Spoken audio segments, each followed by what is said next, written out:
Welcome everyone to my demonstration of Sachesi. Now when you extract Sachesi from the zip file that you get from GitHub, you'll be able to run the Sachesi application, and this is what it should look like when you first run it. So you have an extract, search, backup, and install tab. Now I'm going to show you what it looks like on a different device. This is Windows, but you can also run it on Linux and OS X and several other devices.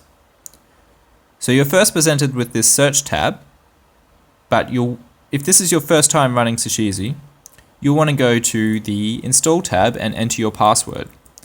This allows Sachesi to recognize your device, work out what type of device you use and what type of install files you'll want. So the first thing it does is show you all the applications that are installed.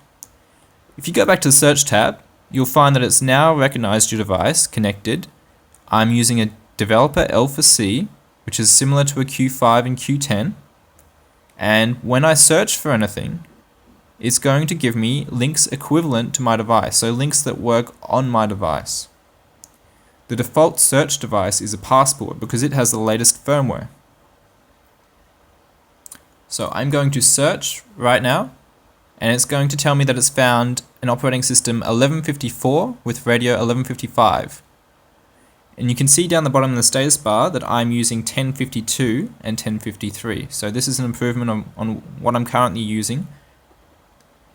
Now I'm able to click the grab links, and it tells me that the links have been converted to work on my device. So here are all the links. You can paste this into a download manager if you use that, or you can choose to download all, and that downloads via Sachesi. Once you've downloaded all the applications that you want, and all the files that you want for the new operating system, you can go back into the install tab, and you can either drag the folder that Sachesi created into here, or you can click on the install folder option. And when you click on the install folder option, you should be able to find the folder that it's created and click open. And it'll tell you that it's installing the new operating system and the radio, and it'll tell you what versions they are, and it'll tell you how many applications are being installed. So in this case, 201 applications are being installed. Once the firmware update starts, you should see this little box down the bottom that shows you progress. It tells you what applications currently are being installed and how far along that is. If you want to see the progress for the entire install, you should look at your device, which will be 0% right now because it's such a large update. We're installing 2 gigabytes. While this is installing, I can show you the application section, which shows you all the applications that are currently installed. Now you can click on these device applications and click the uninstall button, and that will remove them. Or you can click this button down the bottom, which shows you your installed applications, including your removed applications.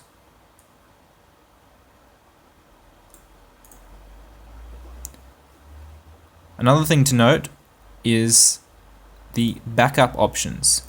Now I'm going to cancel this firmware update right now and restart Sachesi so that you can see the backup options. The first thing you have to do is load the backup options so that it can tell the file sizes of each backup option, and to see if you have enterprise options available to you for people with company phones. Now the load backup options takes about 15 seconds on my device. It depends on how many applications are installed, so you just have to wait for it. Now here you can see that I have 330 megabytes of app data, 33 of media, which includes photos and videos, and 4.5 megabytes of settings. So for a demonstration, I'm going to choose media and settings and create a backup, and I'm going to overwrite a previous backup I've done. So now it's going to calculate what it needs to do, and the device is going to start backing up the data onto your computer.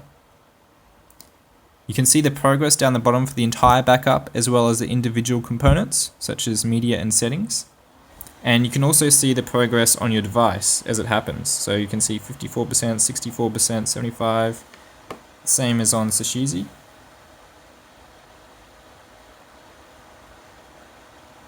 And once that backup is done, you'll have a file that ends in .bbb on your computer, and you can use that to restore later. And these backups should be compatible with BlackBerry Link. So the backup's just finishing now.